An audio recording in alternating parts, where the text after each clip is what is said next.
एक ऐसा योद्धा जिसने आंखों से देखे बिना दुश्मन को मार गिराया, एक ऐसा राजा जिसकी बहादुरी आज भी कविताओं में गाई जाती है। लेकिन उसी महान पृथ्वीराज चौहान को धोखे से मारा गया। सवाल ये नहीं कि पृथ्वीराज की मौत कैसे हुई, असली सवाल है उसे मारा किसने और क्यों। और अगर आप ये सोचते हैं कि इतिहास की किताबों में जो लिखा है वो पूरा सच है तो रुकिए, क्योंकि जो आप अब जानने वाले हैं वो शायद आपको हिलाकर रख देगा। ये सिर्फ एक इतिहास की कहानी नहीं, ये उस सोच की कहानी है जो आज भी हमें कमजोर बनाती है। तो चलिए खोजते हैं जवाब और उस चेहरे को उजागर करते हैं जिसने पृथ्वीराज को मारा। और हाँ, ये वीडियो यूपीएससी वाले बच्चों के लिए नहीं है, ये उनके लिए है जो दिल से लड़ते हैं, दिमाग से सोचते हैं। एक साम्राज्य का निर्माण। पृथ्वीराज चौहान, एक नाम एक प्रतीक। उनके राज में दिल्ली और अजमेर के किले गूंजते थे युद्ध घोष से। बचपन से ही युद्ध कला, शस्त्र विद्या और नीति में निपुण, लेकिन उनके जीवन का सबसे बड़ा शत्रु तलवार नहीं, भरोसा था। उस समय भारत छोटे छोटे राज्यों में बंटा था और चौहान वंश को माने थे सबसे ताकतवर। लेकिन जहां शक्ति होती है वहां षड्यंत्र भी जन्म लेता है। शक्तिशाली होना आसान है, लेकिन हर कोई उस शक्ति को सहन नहीं कर सकता, और ये असहिष्णुता इतिहास रचती है या इतिहास मिटाती है। मोहम्मद गौरी की चढ़ाई। पहला युद्ध 1191 ईस्वी। जब गौरी ने भारत की भूमि को ललकारा और पृथ्वीराज ने उसे तराइन की पहली लड़ाई में धूल चटाई।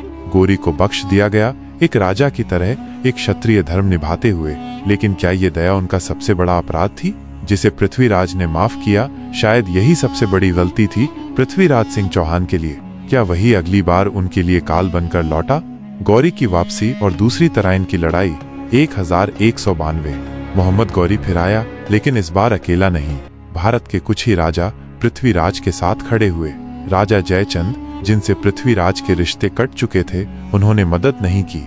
युद्ध हुआ, पृथ्वीराज हार गए और बंदी बना लिए गए। यही वो पल था जब पृथ्वीराज चौहान की आंखें तो निकाल दी गईं, लेकिन उनका आत्मबल नहीं टूटा। कभी जब सब कुछ छिन जाए तब भी आत्मा की रोशनी दुश्मनों को जला सकती है।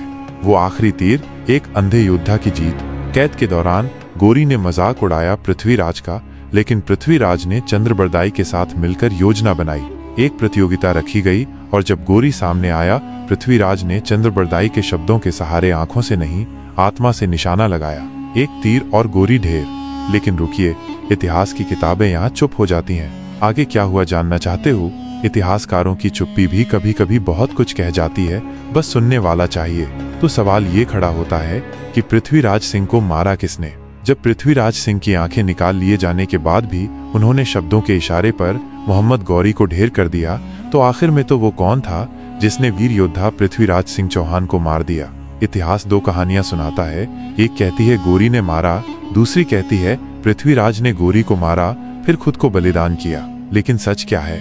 अगर हम अपना इतिहास खुद नहीं जानेंगे तो दूसरों की लिखी कहानियों में ही सच्चाई ढूंढते रहेंगे।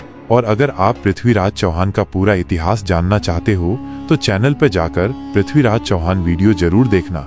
और अगर आप भी पृथ्वीराज को महान राजा मानते हो तो कमेंट में पृथ्वीराज लिखकर वीडियो को लाइक कर देना।